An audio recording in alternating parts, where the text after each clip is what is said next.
Hi, the month of May is Mental Health Month. What is mental health and why is it so important? It's defined by everything that includes our emotional, psychological, social well-being that impacts how we think, how we feel, how we act, how we handle stress, and how we relate to others and make choices in our life. It's important in every stage of our life. So how do we practice emotional hygiene to maintain our mental health?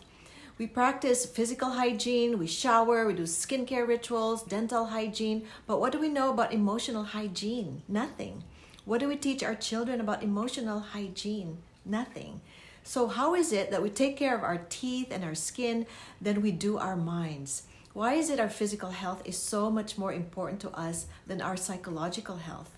You know what? We sustain psychological injuries even more often than we do physical ones. Injuries like failure or rejection or loneliness, and they can also get worse if we ignore them.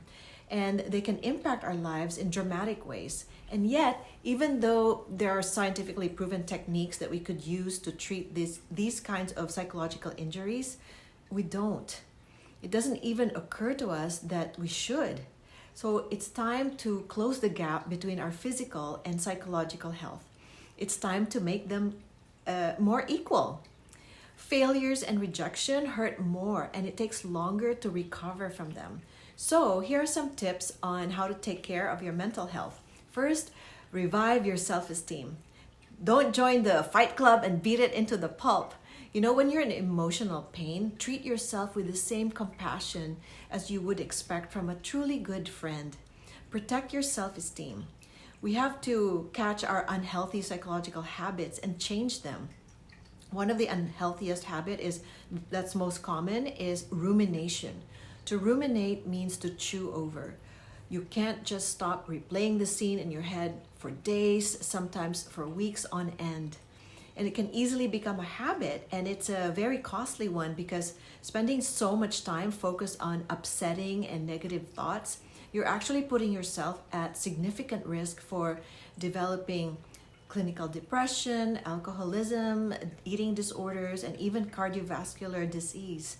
The problem is the urge to ruminate can feel really strong and really important, so it's a difficult habit to stop. I know this for a fact because 2 years ago, I developed the habit myself. I was dating this man for 5 months and discovered later on that he was seeing another woman. So it was so stressful. I was sobbing for like days and I dumped him because I could not stop ruminating over the events and it would replay over and over in my head until I was sick and tired of it. I just had to distract myself.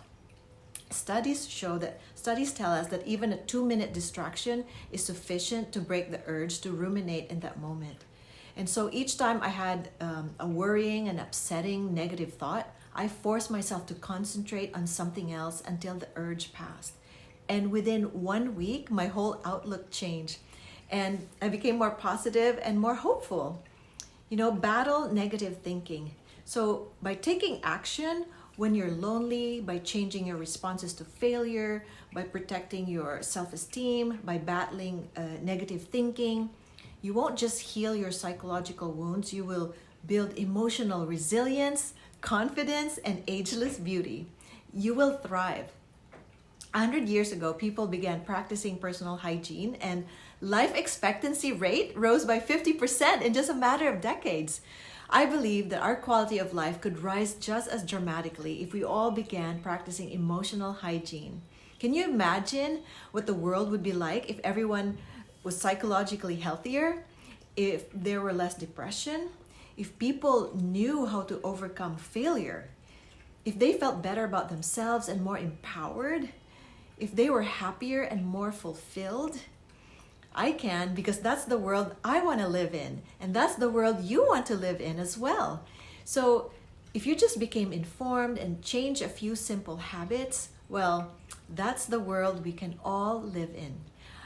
I wish you grace, joy, clarity, peace, and more courage. Thank you, and see you again next time. Bye.